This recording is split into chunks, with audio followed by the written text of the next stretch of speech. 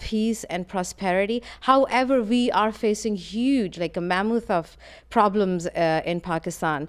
And I will be talking about the non-security issues facing Pakistan. Usually I talk about security issues facing this country, but recently when I visited, I saw prosperity and I saw happiness around.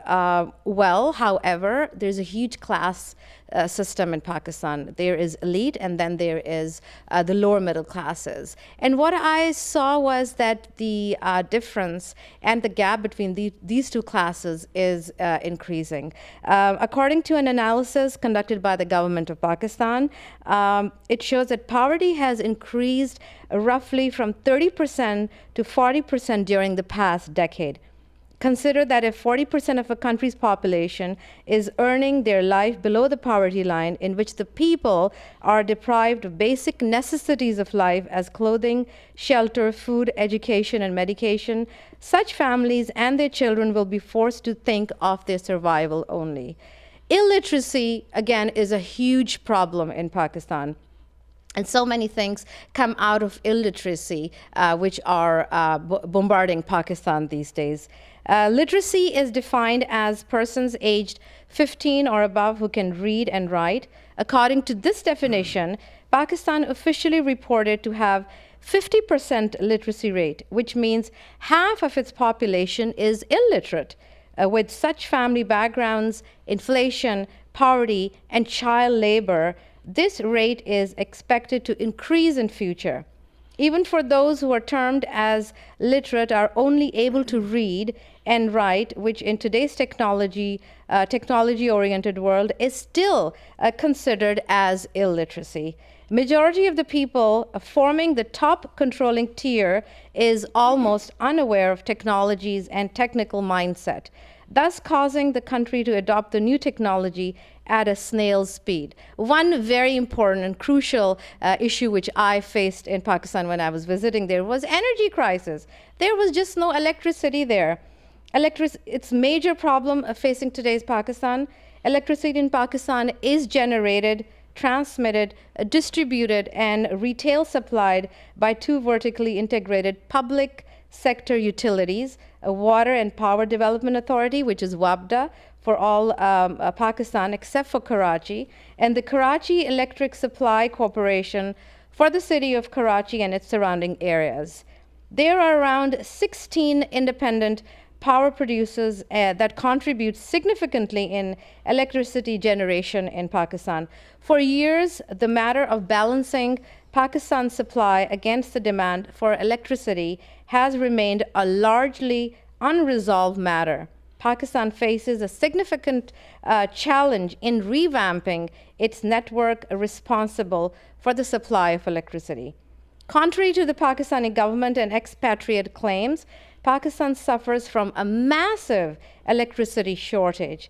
electricity generation in Pakistan has shrunk by 50% in recent years due to an over-reliance on hydroelectric power power. So in 2008, availability of power in Pakistan falls short of the population's needs by 15%.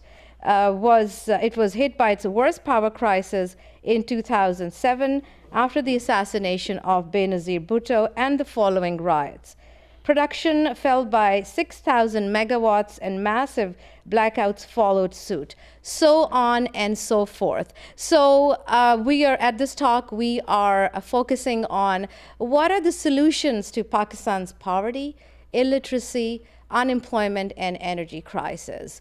We are, I believe, all very blessed in Canada. We are the diasporic communities of Pakistan living in Canada. And at this forum, I would like to suggest that Pakistani diasporic communities in North America, particularly in Canada, should create a diasporic fund for Pakistan. Why not we gather ourselves and send in funds for the illiterate students, for students who want to become doctors and lawyers and whatnot, and help the illiteracy crisis in Pakistan. And that would help pave poverty, and maybe that would help pave energy crisis. I'm not a specialist in energy crisis, but I am at the intersection of how can we all revive our love for the country, because we love our motherland, we love Pakistan. The message is for peace and love and prosperity. We as a Pakistani diasporic community living in Canada do have a responsibility and onus to do take care of our communities back home. Thank you very much, and Pakistan Zindabad. Well said, Sara Bukhari.